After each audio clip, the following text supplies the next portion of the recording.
নমস্কার বন্ধুরা, তোমার সকলকে স্বাগত জানাচ্ছি আমাদের Tripura jobs and study information YouTube চ্যানেলে। বন্ধুরা, আজকে কিন্তু আরও একটি কিন্তু নতুন রিক্রুটমেন্ট নোটিফিকেশন নিয়ে এসেছে, যেটি কিন্তু এসেছে ত্রিপুরার থেকে, যেখানে কিন্তু তোমাদের কিন্তু এজিএমসি এবং জিবিপি হসপিটাল আগরতলা থেকে কিন্তু রিক্রুটমেন্ট করা হচ্ছে, যেখানে তোমাদের কিন্তু বিভিন্ন পোস্টে কিন্তু বিভিন্ন রকম কিন্তু ভ্যাকেন্সিতে লোক নিয়োগ করা হচ্ছে। তাছাড়া তোমরা এক্ষেত্রে কারা কারা আবেদন করতে পারবে এবং কীভাবে আবেদন করবে এবং তোমাদের এক্ষেত্রে যে এডুকেশনাল কোয়ালিফিকেশন সেটি কী রাখা হয়েছে এবং এজ কী রাখা হয়েছে, সম্পূর্ণ কিছু কিন্তু আমরা আমাদের এই ভিডিওটির মাধ্যমে বিস্তারিত আলোচনা করার চেষ্টা করছি এবং বুঝিয়ে দেওয়ার চেষ্টা করছি। তো তোমরা যারা যারা আমাদের চ্যানেলের মাধ্যমে নতুন এসছো, তো তোমাদের কাছে অবশ্যই একটা ছোট্ট রিকোয়েস্ট করবো যে তোমরা অবশ্যই আমাদের চ্যানেলকে সাবস্ক্রাইব করে পাশে থাকা বেল আইকনে ক্লিক করে অলে প্লেস করা যাবে এবং ভিডিওটি অবশ্যই তোমাদের বন্ধুবান্ধবের কাছে শেয়ার করে দেবে, যাতে ভিডিওটির মাধ্যমে তোমাদের বন্ধুবান্ধবগুলিও এই সমস্ত পোস্টগুলির ক্ষেত্রে আবেদন করতে পারে। ঠিক আছে? তো আরও একটা ছোট্ট রিকোয়েস্ট করবো যে তোমাদের কাছে, তোমরা যারা যারা চ্যানেল মাধ্যমে নতুন, তোমরা অবশ্যই কিন্তু আমাদের হোয়াটসঅ্যাপে যারা যারা জয়েন হওনি, আমাদের ডিসক্রিপশন বক্সে কিন্তু লিঙ্ক দেওয়া, লিঙ্ক থেকে অবশ্যই আমাদের হোয়াটসঅ্যাপে জয়েন হতে পারো যারা যারা আমাদের হোয়াটসঅ্যাপে জয়েন হতে ইচ্ছুক। বন্ধুরা, যে রিক্রুটমেন্টটি সেটি কিন্তু তোমাদের এজিএমসি এবং জেবিপি হসপিটালের ক্ষেত্রে কিন্তু নিয়োগ করা হচ্ছে। এখানে কিন্তু তোমাদের যে এসটি সেটি কিন্তু রাখা হয়েছে কিন্তু 18 ইয়ার থেকে কিন্তু 40 ইয়ার অবধি কিন্তু তোমাদের ক্ষেত্রে কিন্তু এসটি কিন্তু রাখা হয়েছে। ঠিক আছে? তাছাড়া তোমাদের এক্ষেত্রে কিন্তু রিল্যাক্সেশন রাখা হয়েছে, যেমন এসটি এবং এসসি ক্যান্ডিডেটের জন্য কিন্তু 5 ইয়ার একটা রিল্যাক্সেশন রাখা হয়েছে।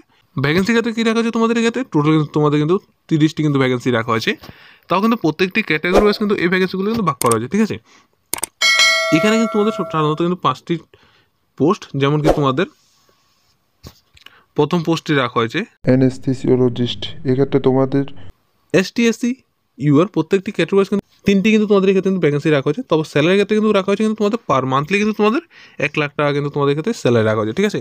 এলিজিবল ক্যাটাগরির মধ্যে কী রাখা হয়েছে তোমাদের এমডি, ডিএনবি বা ডিএ এক্সেট্রা কিছু তোমাদের ক্ষেত্রে কিন্তু এখানে কিন্তু রাখা হয়েছে। ঠিক আছে? Education qualification. এরপর 2 নম্বর যে পোস্টটি রাখা হয়েছে সেটি কিন্তু তোমাদের অবশ্য আরএমও, যেখানে তোমাদের ভ্যাকেন্সি কিন্তু রাখা হয়েছে 4টি। স্যালারি কিন্তু তোমাদের কিন্তু 50,000 টাকা রাখা হয়েছে এবং তোমাদের এক্ষেত্রে যে এডুকেশনাল কোয়ালিফিকেশন সেটি কিন্তু অবশ্যই এমবিবিএস এবং টিএসএমসি।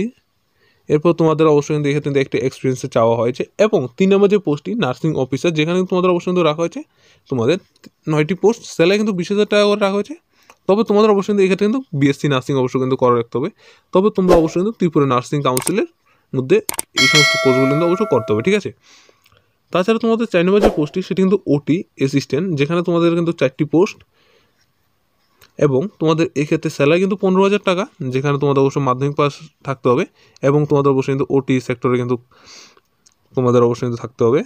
এরপর এক্সপিরিয়েন্স কিন্তু তোমাদের এক্ষেত্রে কিন্তু চাওয়া হয়েছে। ঠিক আছে? তাছাড়া তোমাদের 5 নম্বর যে পোস্টটি সেখানে কিন্তু তোমাদের কিন্তু মাল্টিটাস্কিং, যেখানে কিন্তু তোমাদের কিন্তু 10টি ভ্যাকেন্সি রাখা হচ্ছে। এর ক্ষেত্রে কিন্তু তোমাদেরকে অবশ্যই কিন্তু 8,000 টাকা কিন্তু তোমাদের ক্ষেত্রে স্যালারি দেওয়া হচ্ছে। এডুকেশনাল কোয়ালিফিকেশনের ক্ষেত্রে রাখা হচ্ছে কিন্তু 8 পাস এবং তোমাদের অবশ্যই কিন্তু এক্সপিরিয়েন্সের ক্ষেত্রে কিন্তু চাওয়া হয়েছে। ঠিক আছে? নলেজের ক্ষেত্রে কী রাখা হচ্ছে তোমাদের অবশ্যই বাংলা, ইংরেজি এবং ককবরকে অবশ্যই তোমাদের অবশ্যই নলেজ হতে হবে। তাছাড়া তোমাদের এই ক্ষেত্রে ইন্সট্রাকশনের মধ্যে কী রাখা হয়েছে, তোমাদের যে অ্যাপ্লিকেশন করার লাস্ট ডেটটি সেটি কিন্তু তোমাদের অবশ্যই কিন্তু 8 তারিখ পর্যন্ত রাখা হয়েছে, ফেব্রুয়ারি। ঠিক আছে? তো তোমরাই যারা আবেদন করবে অবশ্যই কিন্তু ফেব্রুয়ারি 8 তারিখের মধ্যে অবশ্যই আবেদন করার চেষ্টা করবে। তাছাড়া আবেদন করার যে লিঙ্কটি সেটি কিন্তু এজিএমসি এর যে অফিসিয়াল ওয়েবসাইটটি রয়েছে সেটির মাধ্যমে তোমরা অবশ্যই আবেদন করতে হবে। তবে এক্ষেত্রে আবেদনটি কিন্তু অবশ্যই কিন্তু অনলাইন মোডে করতে হবে। ঠিক আছে?